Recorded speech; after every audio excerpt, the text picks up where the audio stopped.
Hi hello hi ಎಲ್ರಿಗೂ ನಮಸ್ಕಾರ. ನಮ್ಮ ಮೇಡಮ್ ಒಬ್ಬರು ಗಿಲ್ಲಿ ನಟ ಅಭಿಮಾನಿ ಒಬ್ಬರು ಟ್ಯಾಟು ಹಾಕ್ಸ್ಕೊಂಡಿರೋದಕ್ಕೆ ಒಂದು ಸ್ಪೀಚ್ಲೆಸ್ ಹೇಳಿಕೆ ಕೊಟ್ಟಿದ್ದಾರೆ. ಬನ್ನಿ ನೋಡ್ಕೊಂಬರೋಣ ನಮ್ಮ ಮೇಡಮ್ ಅವರು ಏನು ಹೇಳಿದ್ದಾರೆ ಅಂತ. ಅಭಿಮಾನ ಇರಬೇಕು, ಆದ್ರೆ ಈ ರೀತಿ ಅಚ್ಚೆಲ್ಲ ಹಾಕಿಸ್ಕೊಳ್ಳೋಷ್ಟು.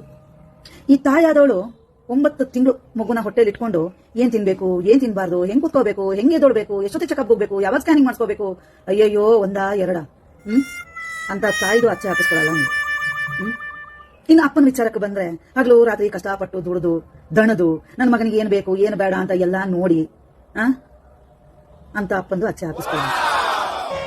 ಯಾವ ದೇವ್ರ ಹತ್ರ ಹೋಗಿ ತಲೆ ಚೆಚ್ಕೊಳ್ಳಿ, ಯಾರ ಹತ್ರ ಸುಟ್ಕೊಳ್ಳಿ, ಏನ್ ಮಾಡಿ ಮುಂದೆ ಹೇಗೆ ನನಗೆ ಗೊತ್ತಯ್ಯೋ.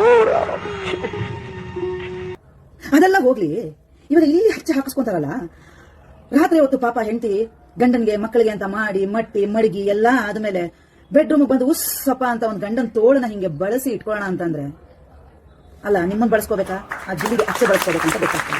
ನಾನ್ ಸ್ವಲ್ಪ ಹಂಗೆ ಇರೋದನ್ನ ಇರೋ ತರ ಡೈರೆಕ್ಟ್ ಆಗಿ ಹೇಳ್ತೀನಿ.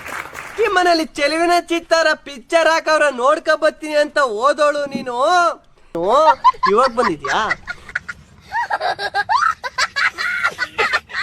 ಅಲ್ಲ, ನಿಮ್ಮ ಹೆಂಗಸರ ಮನಸ್ಥಿತಿಗಳು ಈ ರೀತಿನೂ ಇರುತ್ತಾ?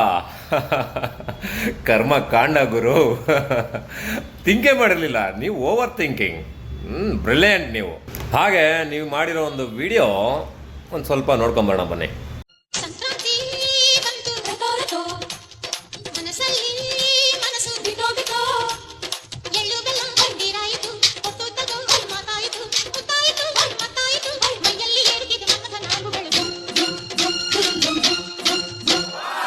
ಅಕಸ್ಮಾತ್ ನಾವುಗಳು ಕಷ್ಟ ಬಿದ್ದು ಬೆಳಗ್ಗೆಯಿಂದ ಸಂಜೆವರೆಗೂ ಟಾರ್ಚರ್ಗಳನ್ನು ಅನುಭವಿಸ್ಕೊಂಡು ಒಸ್ಸಪ್ಪ ಅಂತ ಬಂದು ಮಂಚದ ಮೇಲೆ ಹಿಂಗೆ ಮಲ್ಕೊಂಡಾಗ ಏನೋ ಒಂದು ಮೂಡಲ್ಲಿ ನಿಮ್ಮ ಒಂದು ವಿಡಿಯೋ ನೋಡಿದ್ರೆ ನಾವೇನು ಅಂದ್ಕೊಳ್ಬೇಕು?